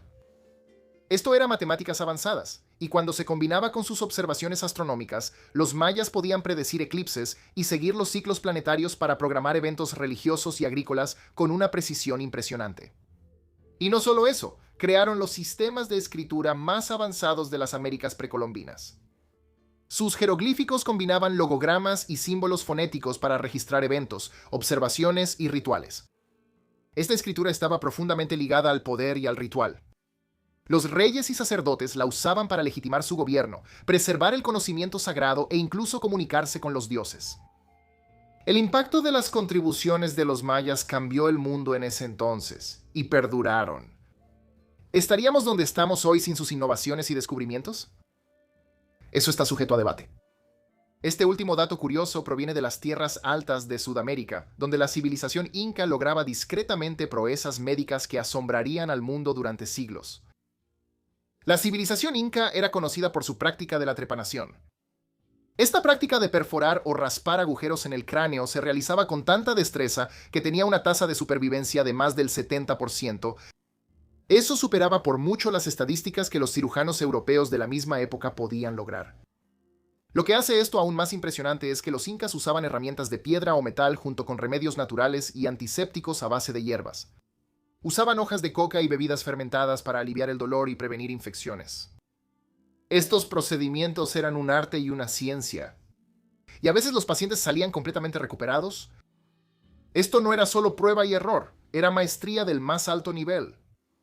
Lo que es aún más impresionante es la evidencia arqueológica que demuestra cuántos pacientes se sometieron a cirugías cerebrales varias veces a lo largo de sus vidas. Estos no eran procedimientos de último recurso. Estos eran tratamientos a los que la gente se sometía una y otra vez con confianza, a veces hasta 7 veces a lo largo de su vida. Y además vivieron durante años después de sanar. El American Journal of Medical Genetics publicó una investigación en 2005 que reveló que las personas con enanismo eran muy respetadas por los antiguos egipcios, remontándose hasta el año 4500 a.C. Los expertos llegaron a su conclusión después de examinar evidencia artística y restos biológicos de hermosas tumbas. Descubrieron varias imágenes de personas con enanismo en pinturas de vasijas, paredes de tumbas, estatuas y otros artefactos. Fueron retratados como supervisores de telas preciosas, administradores, joyeros, asistentes personales, bailarines y animadores. También descubrieron que las personas con enanismo ocupaban puestos clave y eran lo suficientemente valoradas como para poseer lujosos sitios de entierro dentro del cementerio real. Lo que nos dice que el enanismo no se consideraba de ninguna manera una discapacidad física en el antiguo Egipto. ¿Alguna vez has oído hablar de los Garamantes? Sí, yo tampoco. Eran una sociedad antigua que vivía en lo que hoy es Libia. La mayoría de las personas que conocen esta misteriosa civilización son eruditos, y solo saben de ellos gracias a relatos antiguos de los romanos, quienes los describían como nómadas incivilizados y agitadores en los márgenes del Imperio Romano. Por suerte, no tomamos todo lo que escribieron los antiguos al pie de la letra. Estudios recientes han revelado que los Garamantes eran mucho más avanzados y significativos históricamente de lo que se pensaba antes. En 2011, investigadores de la Universidad de Leicester descubrieron más de 100 granjas fortificadas, pueblos y aldeas con estructuras similares a castillos, construidas por la civilización garamante en Libia entre el año 1 y el 500 después de Cristo. Contrario a lo que escribieron los romanos, estas estructuras y asentamientos demuestran que los garamantes eran, de hecho, altamente civilizados. No solo construyeron estructuras impresionantes, sino que ahora también sabemos que fueron pioneros en el establecimiento de oasis y abrieron el comercio transsahariano. Antes de la famosa civilización inca, la cultura sicán habitó lo que hoy llamamos Perú durante más de 500 años. En los años 1900 los arqueólogos descubrieron una antigua tumba sicán de más de 1000 años de antigüedad. Adentro, descubrieron un esqueleto al revés pintado de rojo con cinabrio. El hombre había sido enterrado con 2 mujeres y 2 niños. Pero esa no era la parte extraña. Los arqueólogos encontraron que el cráneo del hombre había sido separado y adornado con una máscara de oro que también había sido pintada de rojo con cinabrio. El hecho de que la pintura roja permaneciera en la máscara durante tanto tiempo realmente desconcertó a los investigadores. Pero en 2021, los académicos de la Universidad de Oxford finalmente analizaron la pintura y descubrieron que la cultura sicán creó una mezcla de sangre humana y claras de huevo para servir como agente aglutinante. Sí, sangre humana. Ahora los científicos creen que los Sishan lo asociaban con la reencarnación. Bueno, ahora pasamos de la sangre humana a los huesos humanos. En la antigüedad, el puente terrestre conocido como Doggerland servía como una conexión crucial entre Europa continental y Gran Bretaña. Fue durante esta época que los pueblos indígenas que habitaban esta zona fabricaron puntas de armas hechas de hueso para usarlas en flechas, arpones y lanzas. Recientemente, los investigadores hicieron un descubrimiento inquietante al analizar 10 de estas puntas de armas. Mientras que 8 fueron hechas con huesos de ciervo rojo, 2 fueron hechas con huesos humanos. La desconcertante pregunta de por qué se eligió hueso humano en lugar de materiales más duraderos y fácilmente disponibles sigue siendo un misterio. Pero no solo eso, también nos ha dejado con muchas preguntas. ¿Por qué usar huesos humanos cuando hay alternativas más duraderas y fácilmente disponibles? ¿Por qué transformarías a tu abuelo en una flecha? Por ahora, esas preguntas siguen sin respuesta.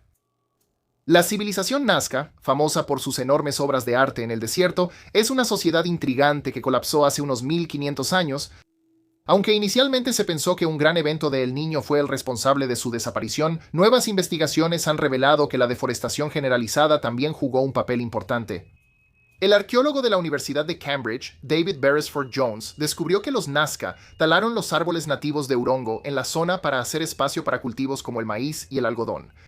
La deforestación causó daños ambientales duraderos porque los árboles eran fundamentales para sostener la llanura de inundación. Debido a que fueron eliminados, la zona se inundó durante el gran evento de El Niño, lo que devastó la infraestructura de riego de los Nazca y dejó sus tierras inadecuadas para la agricultura. La medicina antigua no solo consistía en cánticos y sanguijuelas, aunque también había mucho de eso. El papiro de Ebers tiene casi 900 tratamientos diferentes para todo, desde infecciones oculares hasta problemas de digestión. Incluso identifica el corazón como el centro del sistema de vasos que lleva sangre y oxígeno al resto de tus extremidades. Sus antiguos creadores egipcios organizaron la lista de diferentes enfermedades por síntomas, enumeraron los ingredientes e incluso entendieron lo básico sobre las dosis, a veces advirtiendo sobre una sobredosis o la combinación incorrecta de medicamentos.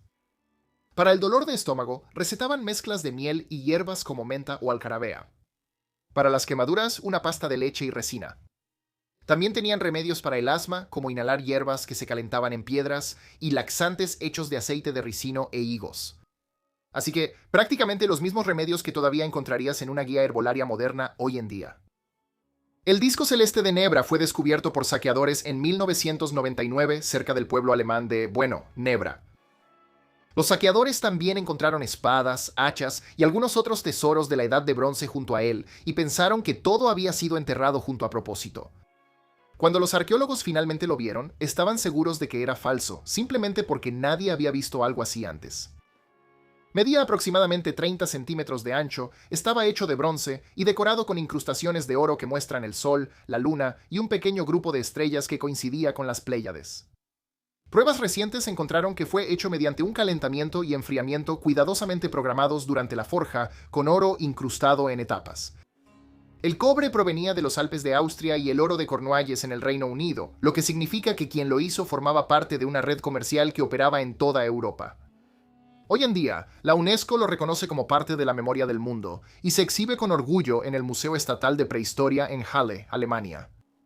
Para entender realmente lo asombroso que era Napti Playa, tienes que imaginar cómo se veía esa parte de Egipto hace 7500 años. Era una pradera abierta con lagos estacionales, y su gente era lo que hoy llamaríamos los primeros pastores y agricultores. Así que para ellos, saber cuándo regresarían las lluvias aseguraba su supervivencia. Así que construyeron un círculo de piedras erguidas que se alineaba con el amanecer del solsticio de verano, algo que les habría tomado generaciones de observación, registro y reconstrucción para hacerlo bien. Una vez más, gente, este sitio es más de 2000 años más antiguo que Stonehenge y ni siquiera está en el mismo continente.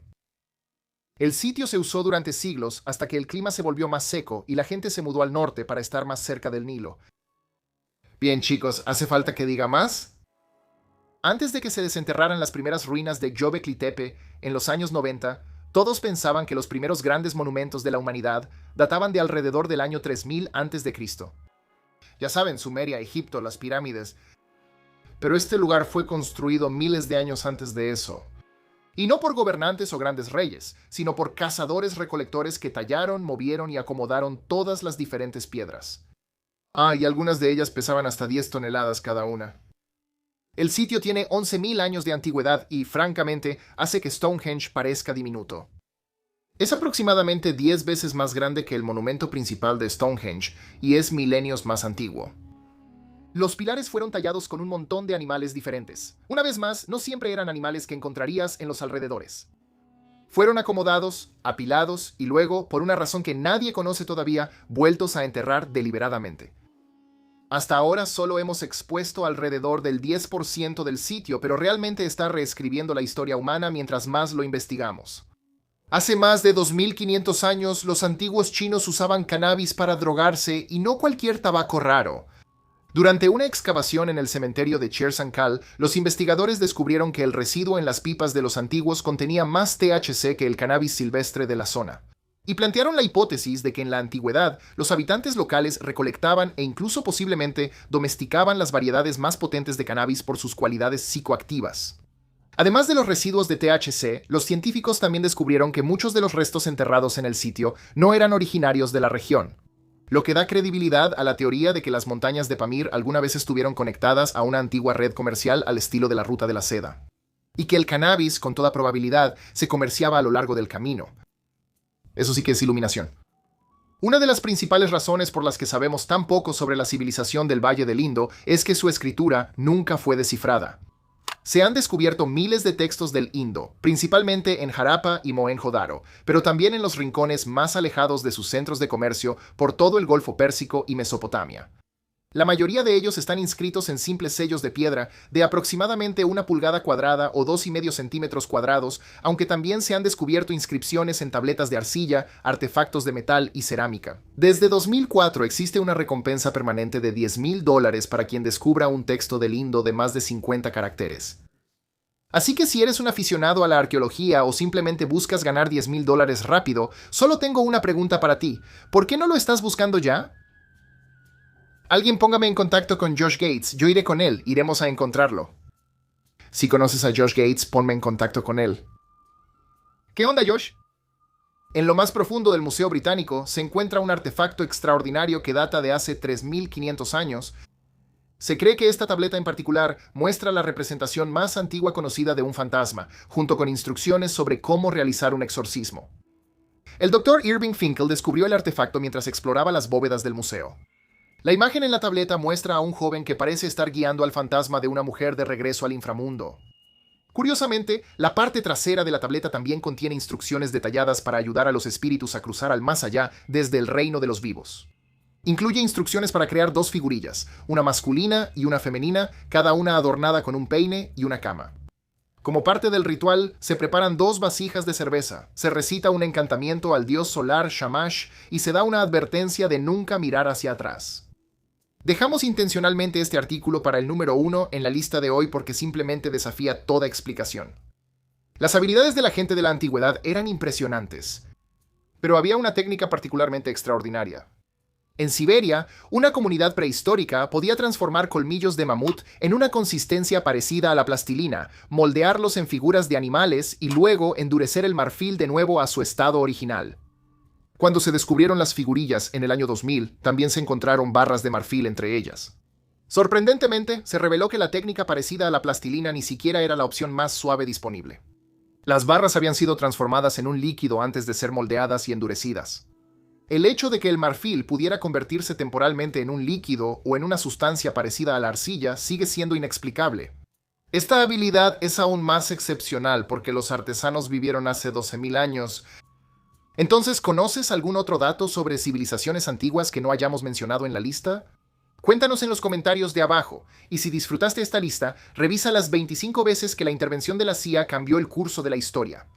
Además, no olvides compartir, darle like, comentar, suscribirte, activar la campanita de notificaciones y revisar nuestras redes sociales. Los enlaces están en la descripción.